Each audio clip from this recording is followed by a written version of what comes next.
फिर समय आया और देवकी का विवाह भी एक मंगल मुहूर्त में वसुदेव के साथ करा दिया गया। देवलोक से देवता बुलाए गए थे अतः वह भी आए थे। धरती से दूर दराज के राज्यों के कई राजा विवाह में सम्मिलित हुए थे। देवलोक से भी कुछ राजाओं को बुलाया गया था। कंस जैसे कड़क राजा से देवलोक के राजा भी बड़े डर कर रहते थे। कब जाने क्या कर दे, उन्हें यह डर रहता था। इसलिए जैसे ही कंस द्वारा भेजा गया पत्र मिला, देवलोक के कई राजा दौड़े चले आए थे। अबोधवश देवता विवाह में सम्मिलित हुए। देवकी व वसुदेव पर फूलों की वर्षा कर रहे हैं। मंगल गान गाए जा रहे थे।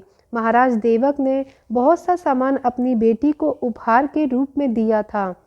जब विदा का समय आया तो रथ में देवकी और वसुदेव दोनों को विराजमान कर दिया गया। विदा की वेला में सबकी आंखों में आंसू थे। कंस भी रो रहा था। कंस को अपनी बहनों में सबसे ज़्यादा देवकी से ही प्रेम था, क्योंकि दोनों परिवार में वह सबसे छोटी थी। कंस ने आगे बढ़कर कहा कि मैंने अब तक अपनी बहन देवकी को इतना प्यार दिया है, तो क्या मैं इसके घर ससुराल तक इसे लेकर नहीं जा सकता? मैं अवश्य इसके ससुराल तक छोड़ने जाऊंगा। वसुदेव तो सत्पुरुष थे। वह अपनी विवाहित देवकी को लेकर अपने घर जा रहे थे। देवकी का चचेरा भाई कंस उनका रथ चला रहा था, किंतु मार्ग में कुछ अलग ही दृश्य उत्पन्न हो गया। कंस बहुत निर्दयी राजा था और जनता उससे डरती थी। उसके रथ को आता देख रास्ते में चल रहे लोग डरकर भागने लगे। यह देख कंस ने हंसते हुए वसुदेव से कहा, देखा वसुदेव, वह कैसे भाग रहे हैं। वसुदेव कुछ नहीं बोले। तभी कोई गीत गाता और कंस का विरोधी वृद्ध व्यक्ति पास में से यह कहता गुजर गया, कंस तुम बहुत जल्दी मारे जाओगे। देवकी से जन्म लेने वाला 8वां बालक तुम्हें मार डालेगा। कंस रथ रोककर तलवार उठाकर उस बुजुर्ग के पीछे भागने को चला। वसुदेव ने उसे रोका और कहा, उसे बस कहने दो। कंस, कुछ ना कुछ तो लोग कहते ही रहेंगे। जब लोगों को राज ज्योतिषियों द्वारा की गई यह भविष्यवाणी पता चल ही गई है, तो लोग तो कहेंगे ही। यह बुजुर्ग कंस को अपने पीछे दौड़ता देख थोड़ा घबराया।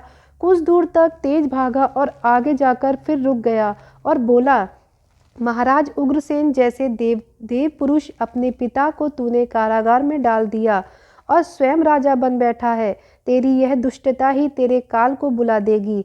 चुप हो जा वृद्ध। मेरे पिता के अंध समर्थक तेरे स्थान पर यदि कोई युवक होता तो मैं उसका सिर तलवार से उड़ा देता, किंतु तेरी वृद्धावस्था का मान रखते हुए तुझे छोड़ रहा हूँ। जा, चला जा। अभी तक मैं अपने पिता के बने इस नियम का ही पालन कर रहा हूँ कि वृद्ध और निहत्तों पर हाथ न चलाया।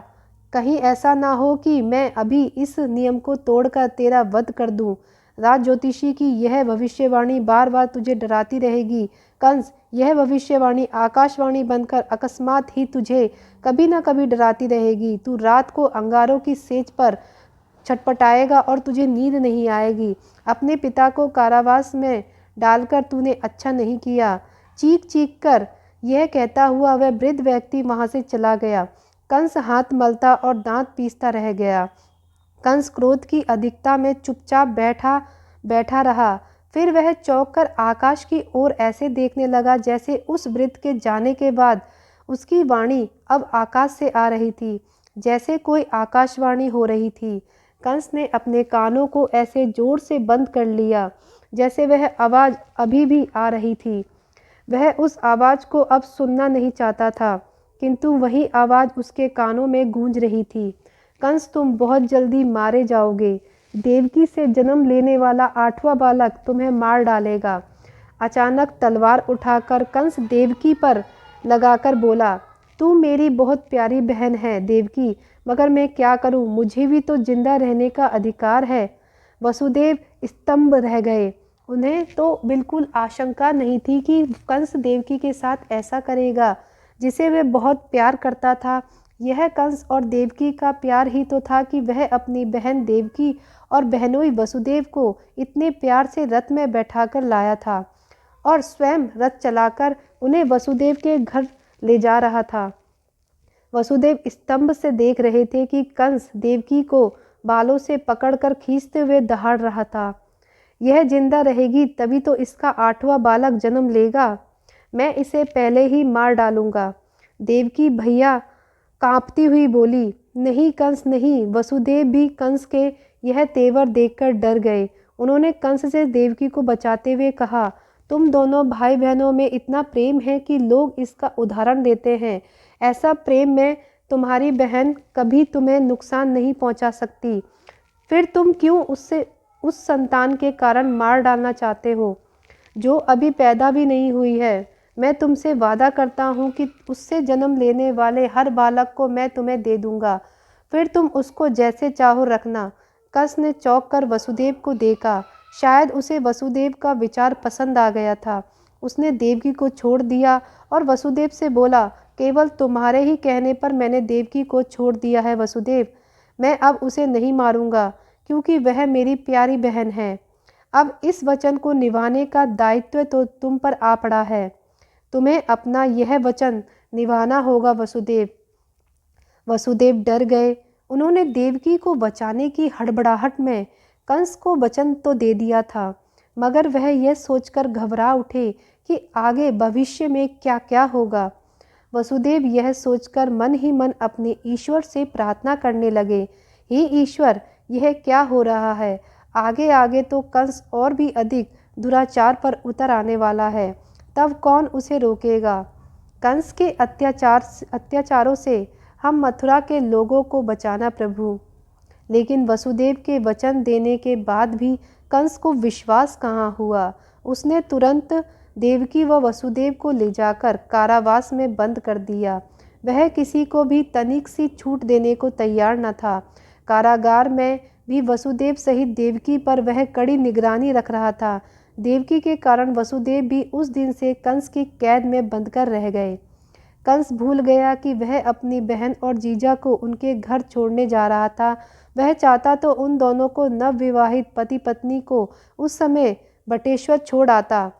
उससे इससे विवाह के रंग में तो भंग न पड़ती। यह निगरानी वह फिर बाद में तब ही रख लेता जब दोनों की संतान होने वाली होती। तब कहीं कोई संदेह होता तो वह बच्चों को जन्म लेने के समय ही देवकी और वसुदेव को पकड़ सकता था, किंतु नहीं। वह स्वयं की मृत्यु की भविष्यवाणी से इतना डर गया था कि आकाशवाणी सुनते ही तुरंत रथ को लेकर बंदी गृह पहुंच गया और अपने जेलर को उन्हें सौंपकर जेल में डलवा दिया। जेलर इन दोनों पर आज से कड़ी निगरानी रखना, भले ही यह मुझे सूचना दे या न दे, किंतु जैसे ही तुम्हें देवकी की पहली संतान होने के लक्षण दिखे तुरंत मुझे सूचना देना। जी महाराज, जैसी आपकी आज्ञा। उस दिन से ही वसुदेव और देवकी का कठोर कारावास आरंभ हो गया। वसुदेव बंदियों वाले वस्त्र पहने जेल की एक कोठरी में धरती पर बैठे हैं। उनके सामने ही बैठी हैं देवकी। वसुदेव तो फिर भी स्वयं को संभाले हुए हैं, किंतु देवकी तो बहुत अधीर हो दिखाई दे रही थी। वह वसुदेव से कई बार कह चुकी है कि आप तो मुझसे विवाह करके फंस गए हैं, एक दिन भी आप इस विवाह का आनंद न ले सके। किंतु वसुदेव ने देवकी को धैर्य रखने का कहा। वसुदेव ने राजा और गुरुसेना के साथ कंस का दुर्व्यवहार ही व उत्पीड़न दोनों देखे हैं, अतः वह कंस के ऐसे व्यवहार की अपेक्षा करते रहे हैं। आज वह समय आ ही गया था, किंतु देवकी ने कंस का प्यार ही प्यार देखा था। कंस उन जैसी प्यारी बहन के साथ कभी ऐसा भी करेगा, यह सोच भी नहीं सकती थी। अतः देवकी बहुत डरी हुई थी। वसुदेव उन्हें समझाने लगे, अब दुखी होने से क्या होगा प्रिय देवकी, अब तो हमें कंस की ओर से होने वाले ऐसे व्यवहार की आदत डालनी लेनी चाहिए। अपने लिए तो मैं ऐसा सोच भी लूँ स्वामी, किंतु हमारे होने वाले बच्चों के भविष्य में उसकी क्रूरता के विषय में सोचकर भी रोम रोम कांपने लगता है। यह भैया को क्या हो गया है, क्यों उस आकाशवाणी से इतना डर गए हैं? योग ध्यान को अच्छे से समझता है कंस, किंतु अब देखिए कैसे मूर्खों की भांति सोच रहा है। अब अहंकार की उसमें इतनी अधिकता है कि अच्छा सोच ही नहीं पा रहा है। क्या आवश्यक है कि वह आकाशवाणी के शब्द सत्य ही होंगे? कौन जानता है कि कुछ भी ना हो और ऐसे ही कुछ हल्की फुल्की सी घटना घटकर रह जाए। भैया कंस ऐसा सोच ले तो उनके मन की पीड़ा और क्रोध स्वतः ही कम हो जाए। शांत हो जाओ देवकी, मन को शांत करो, कोई ना कोई रास्ता निकलेगा अवश्य। फिर कंस का हृदय भी पलट जाएगा और वह मुझे अपनी मित्रता को याद करेगा और तुमसे बहन वाले प्यार की अनुभूति फिर से जाग उठेगी उसमें। बस तब सब कुछ ठीक हो जाएगा। काश आगे आने वाले समय में ऐसा ही हो। भगवान भैया को सद्बुद्धि दे। तभी उन्हें अपने बंदी गृह के दाएं बाएं के कक्ष में बड़े खड़े बंदी दिखाई दिए। उनके खनके स्वर सुनकर वसुदेव ने मुड़कर देखा। उनके पड़ोसी बंदियों के मुंह भी लटके हुए थे। फिर पीछे की ओर देवकी का ध्यान गया। उधर जिधर देवकी का मुंह था उस दिशा में भी एक बंदी का कक्ष था। उस ओर का बंदी बोला, अभी आपका पहला दिन है इसलिए कुछ अधिक ही बुरा लग रहा है, किंतु धीरे धीरे फिर आदत पड़ जाएगी और यह बंदी गृह अपने घर जैसा ही लगने लगेगा। इस बात पर कोई कुछ न बोला। न वसुदेव बोले, न ही देवकी ने ही कुछ कहा। बंदी ने उचित ही तो कहा था, फिर वे दोनों इसका प्रतिवाद भी क्या करते। तभी कंस के किसी सैनिक के आने की आहट हुई। आहट सुनकर सब बंदीजन सतर्कता बरतते हुए अपनी अपनी कोठरियों के पीछे की ओर चले गए। राजा उग्रसेन जी बंदी गृह के बंद थे। उस बंदी गृह में जो सेवक उनकी सेवा करने आता था वह वसुदेव और देवकी को भी जानता था, किंतु कंस ने उग्रसेन वाले सेवक को वसुदेव व देवकी की सेवा करने का कार्य नहीं सौंपा था। यह बात उसे सेवक को भी खल रही थी।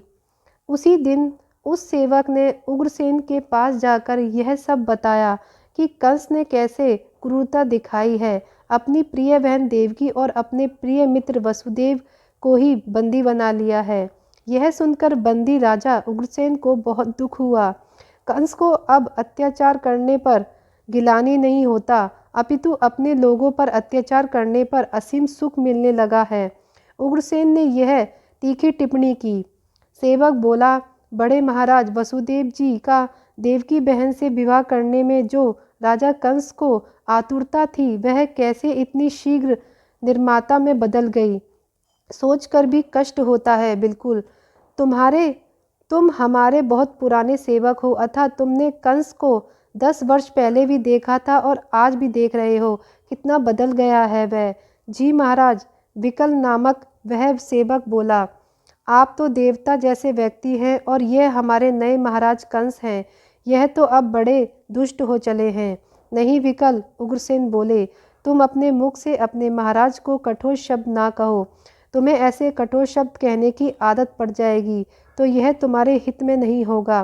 किसी दिन कंस के मुंह पर ही यह शब्द बोल दोगे तो वह तुम्हें मार डालेगा। डरता हूँ कहीं वह तुम्हें हमारी सेवा करने से हटा दे या तुमसे कुपित होकर तुम्हें मार डालेगा, तो फिर यहाँ कौन हमारा रह जाएगा। तब तो यहाँ कंस के सेवक ही रह जाएंगे। जी महाराज, विकल ने बोला, अक्रूर जी के आदेश के अनुसार मैं जीवन भर आपकी सेवा करूँगा। आपके लिए अपने प्राण भी देने पड़े तो कदापि पीछे नहीं हटूँगा। इसीलिए तो यह भ्रम बनाए रखना चाहिए कि तुम हमसे कोई सहानुभूति नहीं रखते, और यदि बात सिद्ध करने के लिए तुम्हें कंस का वफादार प्रहरी बने रहना पड़ेगा। जी महाराज, विकल बोला, और एक बात, उधर वसुदेव और देवकी के साथ कंस कैसा व्यवहार करता है यह मुझे भी अवश्य बताते रहना। जैसी आज्ञा महाराज, विकल यह बोला और तुरंत ही वहाँ से चला गया। सेवक विकल वसुदेव के पास गया और वसुदेव के कान में एक बात कही, वसुदेव जी, मैं महाराज उग्रसेन जी का निष्ठावान सेवक हूँ, अभी यहाँ भी उनकी सेवा में लगा हूँ। महाराज कंस को अभी यह पता नहीं है कि मैं उनके पिता के प्रति उतना ही सम्मान रखता हूँ। ओह अच्छा। वसुदेव ने चौंक कर एक क्षण को विकल को देखा। कुछ प्रतिक्रिया व्यक्त करना भी चाहते थे, किंतु फिर वह स्वयं को रोक लिया। क्या पता यह व्यक्ति वैसे ही हाँक रहा हो और सचमुच में कंस का ही आदमी हो। ऐसे ही किसी को अपना समझना भारी भूल सिद्ध हो सकती है। विकल बोला, किंतु किसी को यह प्रकट नहीं होने देना है कि मैं आपसे सदैव रूखा व्यवहार करूंगा और आप सदैव मेरे प्रति नाराजगी ही जताना। किंतु कभी निर्णायक क्षण आएगा तो मैं चुपचाप केवल आपका साथ निभाकर दिखा दूंगा। वसुदेव बोले, ठीक है, देखते हैं।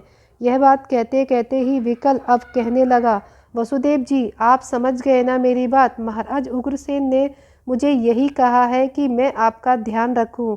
वह मुझ पर बहुत विश्वास करते हैं क्योंकि मैं उनके वफादार अक्रूर जी का वफादार हूँ। इसलिए मैं आपका व देवी देवकी का ध्यान रखूँगा। वसुदेव फिर भी चुपचाप ही रहे, केवल विकल की बात ही सुन रहे थे। विकल वसुदेव में एक आशा का संचार करने के लिए यह सब कह रहा था। वह बोला, और मैं ही क्या, यहाँ पर उपस्थित महाराज उग्रसेन के एक एक निष्ठावान सेवक से मैं आपकी बात करा दूंगा। वे सभी वैसे तो चुप रहेंगे, किंतु समय आने पर किसी भी प्रतिकूल परिस्थिति में आपका विशेष ध्यान रखेंगे।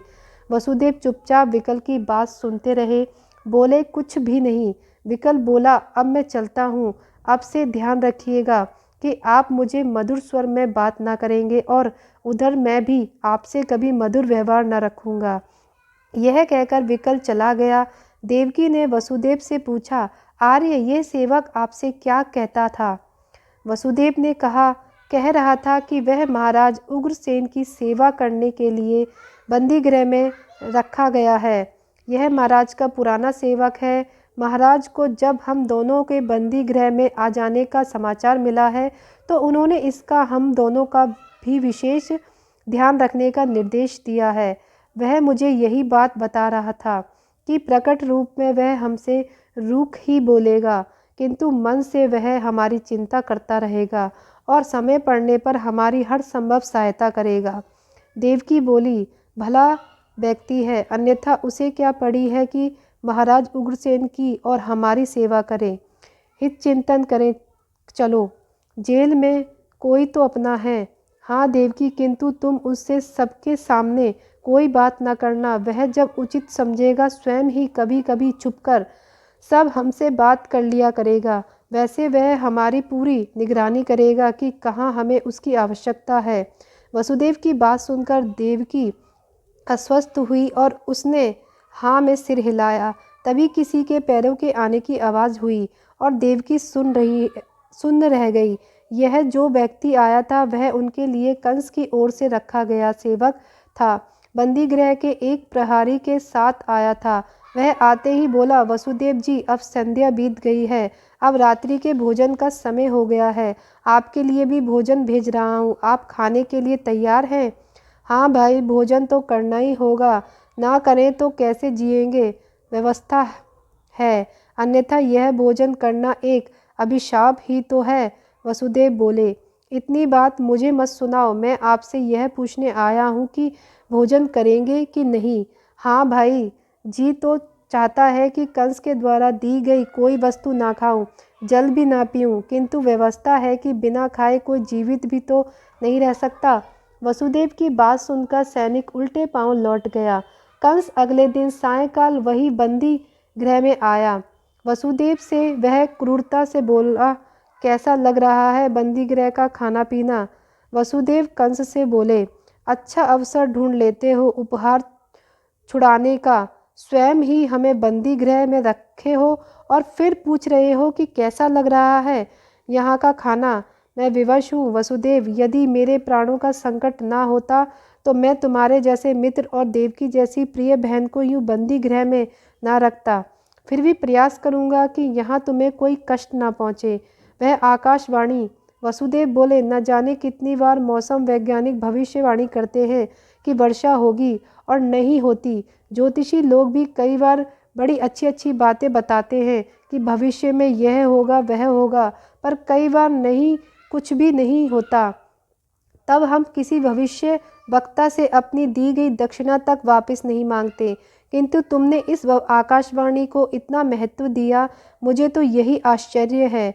यह प्राणों की बात है वसुदेव। सोचो, यदि यही भविष्यवाणी किसी ने तुम्हारे लिए की होती तब तुम क्या करते?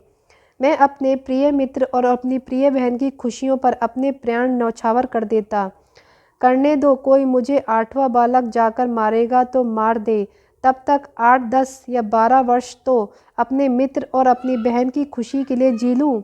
ना ना ना, मुझसे तो ऐसा त्याग बलिदान की आशा ना रखना वसुदेव। तुम्हें अपने उस वचन से भागने न दूंगा कि तुम्हारे रक्त अंश और देवकी की कोख से जन्मे 8वें बच्चा को तुम मुझे सौंप दोगे। तुम्हें अपना वचन निभाना होगा। तुमसे केवल तुम्हारा 8वां बच्चा ही तो मांग रहा हूँ। इसमें भी कोई चालाकी करोगे तो तुम्हें नहीं छोड़ूंगा। वसुदेव बोले, मुझे पता है ना कि मेरी एक और पत्नी है, रोहिणी। यहाँ बंदी गृह में मेरे रहने से उसका पति पर वह अधिकार तो जता रहा है कि पति पत्नी को सदैव एक दूसरे के साथ रहना होता है। कंस चौंका। अब तुम देवकी के साथ जीवित रह लो, यही अधिकार तुम्हें दे रहा हूँ। यही तुम्हारे लिए बहुत होगा, इससे अधिक की आशा ना रखना। किंतु कंस, रोहिणी का इसमें क्या अपराध है? वसुदेव ने कंस को प्रभावित करने का प्रयास किया। किंतु वसुदेव, मुझे यह भी तो बताओ कि तुम्हारा जो 8वां पुत्र मुझे मारने आ रहा है, वह क्यों आ रहा है? मैंने उसका क्या अपराध किया है? वसुदेव जी के, अब यह तो कोई पूर्व जन्मों के कर्मों का लेखा जोखा ही होगा। मैं तो कुछ नहीं जानता, किंतु रोहिणी की बात कह रहा हूँ। कम से कम मुझे कभी कभी 2-1 दिन के लिए उसके पास जाने का अवकाश ही दे दिया करो। नहीं कंस दहाड़ा, यह नहीं हो सकता। तो क्या हो सकता है कंस? वसुदेव तड़फ कर बोले, फिर तो अच्छा हो कि तुम हम दोनों को अभी और यहीं अपनी तलवार से काटकर मार डालो ना। हम जीवित होंगे ना तो हमारे द्वारा कोई संतान इस धरती पर जन्म लेगी जो तुम्हारे लिए खतरा बने। मेरा सर मत खाओ वसुदेव, अभी मैं जा रहा हूँ। अधिक से अधिक मैं तुम्हें यह छूट दे सकता हूँ कि तुम रोहिणी को पत्र लिखकर सेवक के हाथ उस तक पहुँचा दो। वापसी में वह भी उधर से तुम्हारे लिए रोहिणी बहन का पत्र द्वारा उत्तर लाकर तुम्हें दे दे। बस इससे अधिक अभी कुछ छूट नहीं मिल सकती। कहकर कंस वापस चला गया। आगे की कृष्ण गाथा सुनने और पढ़ने के लिए बने रहिए हमारे चैनल के साथ। आपको ये कृष्ण गाथा कैसी लगी कमेंट करके ज़रूर बताएं और कमेंट बॉक्स में जय श्री कृष्ण लिखें अवश्य लिखें। अब मिलते हैं अगले पार्ट के साथ, तब तक के लिए जय श्री कृष्ण।